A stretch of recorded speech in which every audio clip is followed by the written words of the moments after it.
ချစ်သူကိုတတိယတဲ့အခါဘာလို့ရမလဲလို့ကျွန်တော်ကိုမိတ်ဆွေတယောက်ကမေးပူပါတယ်ဒီတော့ကျွန်တော်ကမေတ္တာပို့ပါလို့ဖြေပေးလိုက်ပါတယ်ကိုချစ်တဲ့လူတယောက်အေးချမ်းပါစေဘေးအန္တရာယ်တွေကဝေးပါစေစိတ်မစင်းရဲပါစေနဲ့ခန္ဓာဆင်းရဲကိုမခံစားရပါစေနဲ့လုပ်ငန်းတွေအောင်မြင်ပါစေ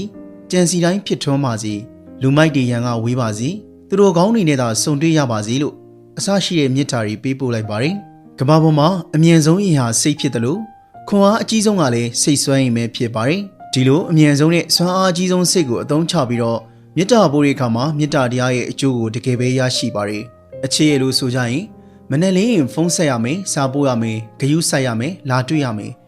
လက်ဆောင်ပို့ရမယ်နေဆွဲတွေကိုတတိယရမယ်ရည်ရင်တီးခံရမယ်ကုတ်ချင်ငုံခံရမယ်အိပ်ပျော်ချိန်အထိဖုန်းပြောရမယ်အနာဂတ်ကိုအကောင်းဆုံးဖန်တီးပေးရမယ်စတဲ့ငါအတွက်ဆိုတဲ့အလိုလောဘတွေနဲ့ပဲတိဆောက်မိတဲ့အခါမှာပျော်ရွှင်ခြင်းထက်ပူလောင်မှုကိုခံစားရပါတယ်ဒီတော့ချစ်ချင်းမှာမေတ္တာတရားကိုပေါင်းထည့်လိုက်တဲ့အခါတတိယတိုင်းမေတ္တာပို့လွမ်းတိုင်းမေတ္တာပို့သူ့နာမည်လေးရွတ်မိတိုင်းမေတ္တာပို့ပေးလိုက်ပါမေတ္တာတရားဆိုတာအပြန်အလှန်အကျိုးပြုတဲ့တတ္တိရှိတာကြောင့်မေတ္တာပို့သူကိုယ်တိုင်အေးချမ်းခြင်းကိုခံစားရပြီးတော့မေတ္တာရရှိတဲ့သူကလည်းအေးချမ်းရပါတယ်မေတ္တာတရားပြေဝနေသူရဲ့ရုပ်တင်ဟာအေးချမ်းနေအေးချမ်းတော့မျက်နှာထားကြည်လင်နေမြင်ရတာအေးချမ်းပြီးတော့အတန်ကြားရတာအေးချမ်းစေတယ်